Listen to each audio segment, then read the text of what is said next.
Hello, ഇന്ന് ഞങ്ങൾ പോകുന്നത് മമ്മൂക്കയുടെ കളങ്കാവൽ സിനിമയ്ക്കാണ്. ഫെയർലാൻഡിലേക്കാണ് പോകുന്നത്. നിലമ്പൂരിലുള്ള ഇതാണ് നമ്മുടെ കൂടെ അമ്മ കൂടെ ഉണ്ട്. നമുക്ക് ഒന്നാമത് സ്വന്തമായിട്ട് വണ്ടി ഇല്ലാത്തതുകൊണ്ട് മൂന്നാളും കൂടി ഇല്ല പോക്ക് നടക്കാറില്ല.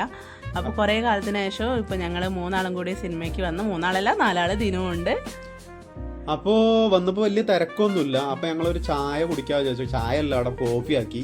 അപ്പോൾ കോഫിയിൽ അങ്ങോട്ട് ഒതുക്കി. ഇതിനാണ് എന്തൊക്കെയോ സംശയങ്ങൾ ചോദിക്കുന്നുണ്ട്. പിന്നെ അങ്ങനെ സിനിമയുടെ ടൈമായി ഞങ്ങൾ ഉള്ളിൽ കയറി. വലിയ തിരക്കൊന്നുമില്ല. പിന്നെ ആളുകൾ ഇങ്ങനെ വന്നുകൊണ്ടിരിക്കുന്നുണ്ട് കേട്ടോ. ഫിലിം എന്ന് പറഞ്ഞാൽ അടിപൊളി ഫിലിമാണ്. നിങ്ങൾ പോയി കാണേണ്ട ഫിലിമാണ്. മമ്മൂട്ടിയുടെ അടിപൊളി പടം എന്ന് പറഞ്ഞാൽ അടിപൊളിയാണ്. ഫാമിലി ആയിട്ട് തന്നെ പോയി കാണണം. അതിൻ്റെ ഉള്ള ഇന്റർവെല്ലിൽ വന്നപ്പോൾ നമ്മൾ അങ്ങനെ നമ്മുടെ പൂളപ്പൊരി ലൈസ് ഒക്കെ കുറച്ചുകൊണ്ടിരിക്കുകയാണ്. അങ്ങനെ ഫിലിം കഴിഞ്ഞ് ഞങ്ങൾ പോരുന്ന വൈക്കിൽ ഞങ്ങൾ ഒരു ഹോട്ടലിൽ കയറി ഡിന്നർ അങ്ങനെ ഞങ്ങൾക്ക് ഡിന്നർ ചെയ്തതെന്ന് വെച്ചാൽ ചപ്പാത്തി ആയിരുന്നു. ചപ്പാത്തിയും ഗോബി മഞ്ചൂരിയും. നോൺ വെജ് പറ്റില്ലല്ലോ, നോൻപല്ലേ. അപ്പൊ ഞങ്ങള് അത് കഴിച്ചു. അങ്ങനെ അവിടെ നിന്ന് മടങ്ങി. അപ്പൊ ഓക്കെ, ബൈ.